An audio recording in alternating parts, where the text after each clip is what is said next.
What if I told you that the narcissist brain is literally wired differently?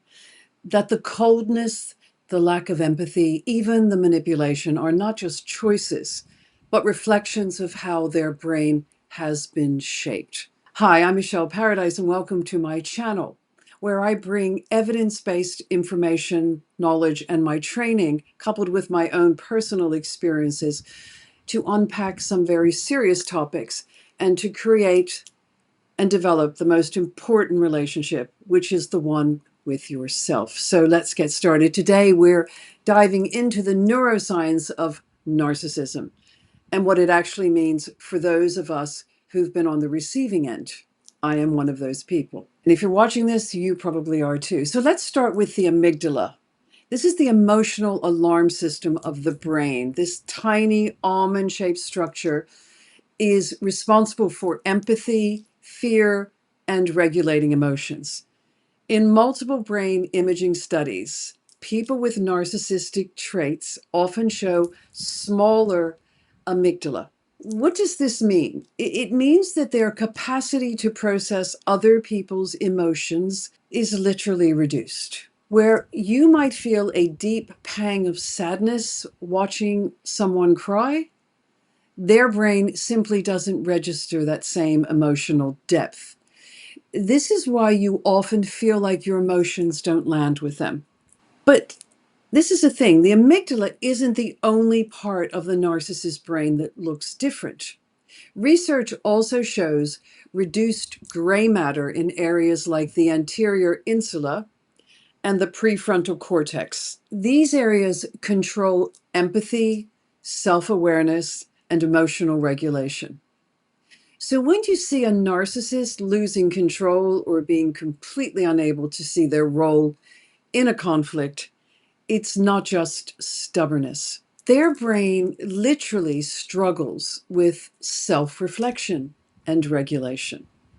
It's like trying to use a phone with missing apps. Certain functions just aren't available in the same way. If you're liking what I said so far and you want to know more, please hit the subscribe button and the notification button so you don't miss any of my future videos on these topics.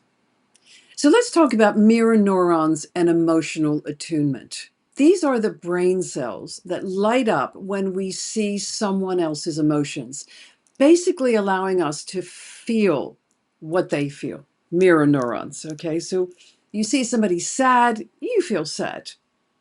It might not be for the same reason, but you are being empathetic to their emotions and you're sort of going to their level of understanding.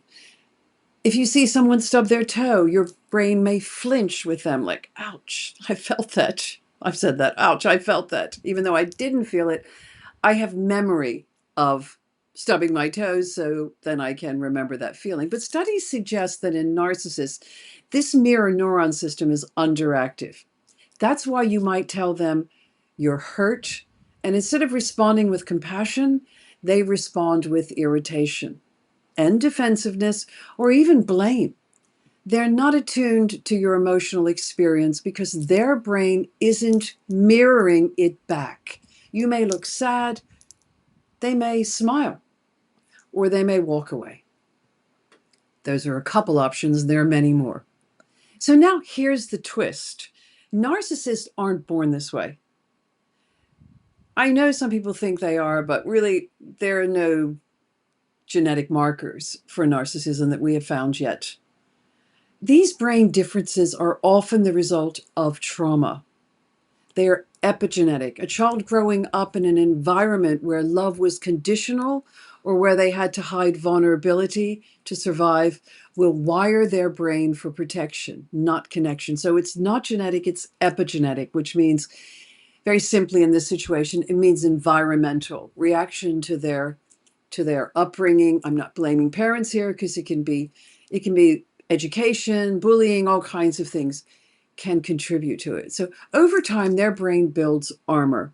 The smaller amygdala, the weaker empathy circuits. You get it? So these are survival adaptations. not excuses, not explanations. So, what does this mean for you as a survivor of this? So, you've survived, or you are trying to survive, a narcissistic relationship. And for you, this means if you've been in a relationship with a narcissist, well, first, it explains why your emotions felt invisible, why compassion never seemed to arrive, why conversations went in circles. It wasn't because you weren't enough, it was because their brain isn't built to meet you there and to meet your needs. Second, it helps us understand why change is so difficult. If the hardware itself is wired differently, change requires incredible effort, motivation, and often doesn't happen at the depth we hope for. Here is the most important takeaway. Narcissists aren't just acting detached, their brains are often shaped that way. But you don't need to keep trying to force empathy from someone who cannot give it. It's like going to the well and pumping it and the well is dry. You're never going to get water out of it. You're going to have to go somewhere else for that supply. Your healing comes from understanding the science, releasing the self-blame, and reclaiming your power. Because the truth is, their brain may be wired for protection, but yours is wired for connection. And that's your superpower. If you found this helpful, please hit the subscribe button. If maybe you find this helpful for someone else, please share this with them. It may help them. And let me know in comments what resonated most with you. So until next time, thank you so much for following me and listening to my video today. I do hope it helps you. And please take care of your mind, body, and spirit. It's all about protecting your peace. See you on my next video.